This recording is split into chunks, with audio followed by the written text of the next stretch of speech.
পটিয়েছিলাম, ফাঁসিয়েছিলাম। বলো কেমন লাগছে? খুব ভালো লাগছে। আমাকে কেমন লাগছে? তোমাকে তো খুবই অসাধারণ। তুমি এই রূপ দেখেই তোমাকে বিয়ের আগে পটিয়েছিলে। তুমি সবসময় এইরকম ভাবে আমাকে মেন্টালি টর্চার করো কেন? কি টর্চার করি? পটিয়েছিলাম, ফাঁসিয়েছিলাম, এরকম ভাবে বলো কেন? এরকম ভাবে তো আমাকে টর্চারটা করো। এটা টর্চারের কি হলো? না টর্চার নয়। কোথায় বিয়ে যেটা বিয়ে যা হয়ে গেছিল তারপরে তো 1-2 মাস কোথায় বলনি তো এইরকমই, তারপর থেকে এরকম বলা শুরু করছো। আমি তো প্রথম বুঝতে পারিনি তোমার এই রূপ দেখে মানে প্রেমে পড়ে গেছিলাম। তারপরে তো দেখলাম এই রূপের ভিতরে অন্য রূপ, মানে গিরগিটি, রং চেঞ্জ করে গিরগিটির মতো রূপ আলাদা, রূপটা আলাদা। এবার ভিতরে যেরকম আছে আমি কি করে জানবো? ভিতরে আছে মানে বিয়ের আগে তো তুমি তো আমার পিছনে বেশি ঘুরঘুর করতে। সব জায়গায় পড়তে যাবো হাজির, একটু দোকানে বেরোবো হাজির।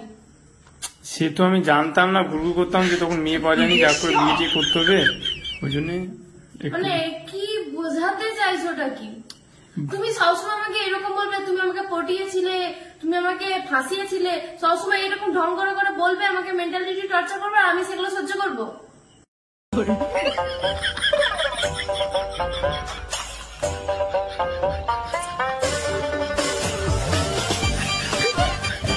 সেটা সবাই জানে, সেটা তোমার ফ্যামিলি কি আর আমার ফ্যামিলি কি আর পাড়া প্রতিবেশী কি বন্ধু বান্ধব কি সবাই জানে যে তুমি একবার আমার পিছনে ঘুরঘুর করতে। তো করতাম তো কি হয়েছে? একদমই শান্তিতে একা রকম বেরোতে পারতাম না, যখনই দেখো তুমি হাজির। হ্যাঁ ও আচ্ছা। এখন বিয়ে করার পর প্রত্যেকটা কোথায় আমাকে সামনে পেছনে সব জায়গায় আমাকে ও আচ্ছা আচ্ছা বুঝতে এবার কি পেছনে সব জায়গায় বলে যাচ্ছ তুমি আমাকে ফাঁসিয়েছিলে, তুমি আমাকে পটিয়েছিলে, তুমি সারাক্ষণ এই কথা বলো। বুঝতে পারছি বিয়ের আগে আমি তোমাকে খুব অশান্তি দিতাম, তুমি তাই জন্য আমাকে বিয়ের পরে আমাকে সারাদিন অশান্তিতে রাখো না? তোমাকে কি আবার অশান্তিতে রেখেছি আমি? না তুমি অশান্তিতে রাখো না, আমি খুব শান্তিতে আছি।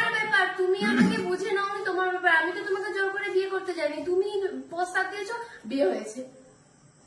তোমাকে কে বারণ করছিল যে আমার ব্যাপারে না জানা?